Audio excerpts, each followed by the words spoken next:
વડોદરાના ડભોઈ ખાતે LC18 railway ફાટક બંધ કરવાને લઈને ગ્રામજનો દ્વારા હલ્લાબોલ કરવામાં આવ્યું છે।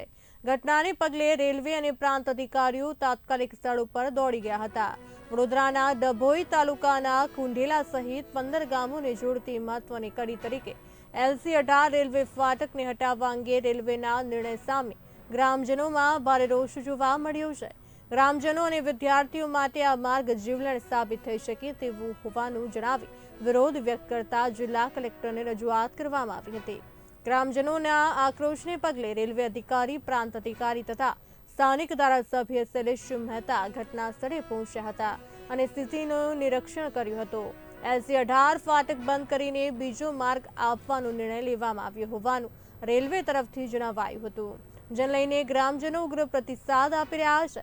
કુંઢેલા ખાતે આવેલી સેન્ટ્રલ યુનિવર્સિટીના આશરે 5000 વિદ્યાર્થીઓ માટે આ ફાટક અવરજવરનો એકમાત્ર માર્ગ છે, ત્યારે ફાટક બંધ કરવાના નિર્ણયને પગલે મહિલાઓ અને યુવાનો દ્વારા પણ એકત્રિત થઈને મોટા પાયે વિરોધ કરવામાં આવ્યો હતો। विधायक महोदय के उद्बोधन के बाद हम इस पे दोबारा से पुनर्विचार करेंगे और जो काम रेलवे ने लिया है उसकी पुनर्समीक्षा करके जो भी आम जन के लिए बेस्ट पॉसिबल सॉल्यूशन होगा वही हम अभी जैसी यथास्थिति बनाए रखेंगे कि आज रोड है ये आजूबाजू 15 गाम ने जोड़तो रोड है અને કોઈ પણ કારણે બંધ ના થવો જોઈએ। આ બંધ થશે તો આજુબાજુના 25000 લોકોના જનજીવનને અસર થાય એમ છે, તો આ કોઈ પણ કારણે આ રોડ બંધ ના થવો જોઈએ અને એ ચાલુ રહે એ માટે જ અમે લોકો ભેગા થયા છે।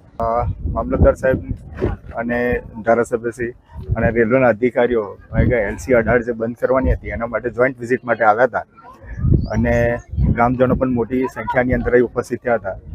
એની અંદર આજુબાજુના ઘણા બધા ગામના લોકો સાથે જોડાયા હતા અને ધારાસભ્યશ્રી ની રજૂઆતને અમે ધારાસભ્યશ્રીને અમે રજૂઆત કરી હતી, તો એ પણ સ્થળ પર આવ્યા હતા અને અમને આશ્વાસન આપ્યું છે કે આ ફાટક કોઈ કાળે બંધ નહીં થાય, એનો વિકલ્પ જે હશે એ વિકલ્પ શોધવામાં આવશે।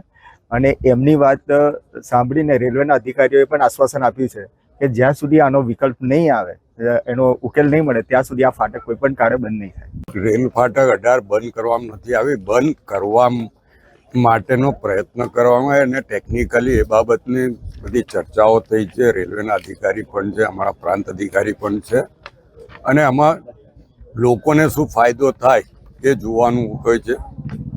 રેલવેને તકલીફ ના પડે અને લોકોને પણ તકલીફ ના પડે એ પ્રમાણે રસ્તા કાઢવાનો હોય છે। પહેલો નંબર ફાટક મુક્ત ભારત બનવાનું સપનું મોદી સાહેબે જોયું હતું, પણ એ લોકોને તકલીફ અવર જવરમાં સમય બચે, ઈંધણ બચે, ફાટકને લીધે ટાઈમ પર ગાડીઓ ઊભી રહી જાય ને તકલીફો થાય છે, એમાંથી મુક્તિ અપાવવાનો હતો।